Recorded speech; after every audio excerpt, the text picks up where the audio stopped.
Hello and welcome dear viewers and fellow casuals, you're watching Primetime Casual and this is a Distant Worlds 2 special episode. You think that Beagle Point is the furthest system from Sol? You feel accomplished for traveling 65,000 light years and looking back across the galaxy?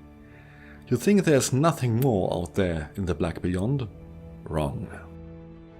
I present you Semotus Beacon. Also known as Isham's Reach after the first commander to reach there, and recently named Salome's Reach in honor of Lady Kahina Loren.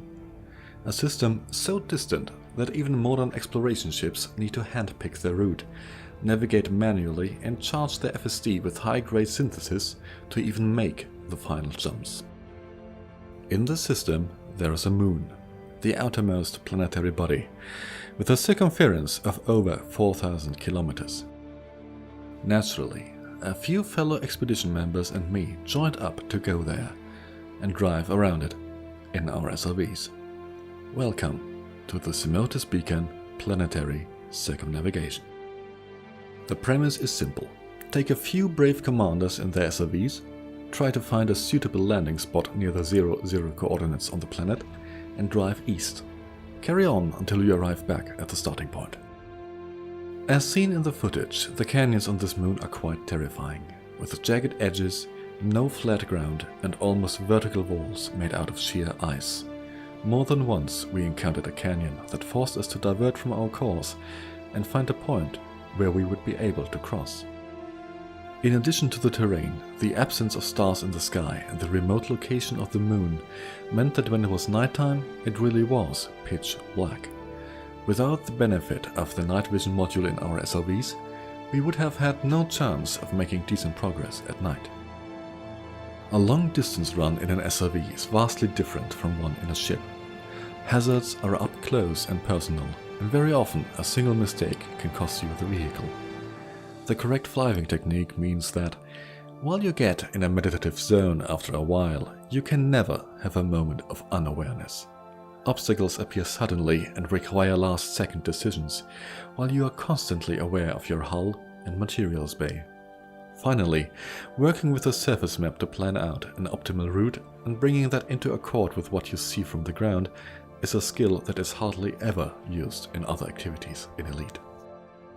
A journey of 4,239 kilometers also took a toll on our SRVs. While the others had ample reserves of materials stocked up for repairs, I was not so lucky, having spent most of it months back on the quantum world. So I was slowed down with my routine of scavenging for materials and then going on until I ran out again. A few commanders lost their first SRV already during the first canyon we had to cross. Tywin lost 3 of his 4 and Andrew Purslow had to abort his circumnavigation after he destroyed both of his SRVs, with no way of getting replacements. My SRV, the trusty Perseverance, held until I was within 36 degrees of the finishing line, a mere 430 kilometers or 3 hours away. Fortunately, I had one replacement left. Aggregate Ship and Sounder are still on the planet, determined to finish what they started. Sabek was relentless in his slow but steady progress, hours upon hours of driving and carefully navigating around obstacles.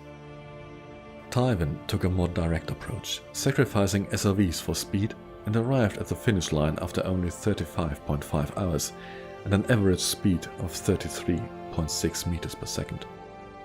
I had the advantage of being an experienced circumnavigator and having Sabek and Tywin in front of me, reporting on obstacles so I could choose an optimal route. I was able to finish in 29.25 hours, achieving an average of 40.8 meters per second. This concludes my third equatorial circumnavigation and means that the 3 of us are officially the first commanders to circumnavigate the planetary body at the furthest point from Sol. ever. Now it is time for me to take another short break before heading out again. Destination Seoul. Soon on this channel. You've been watching Primetime Casual. See you next time and fly safe.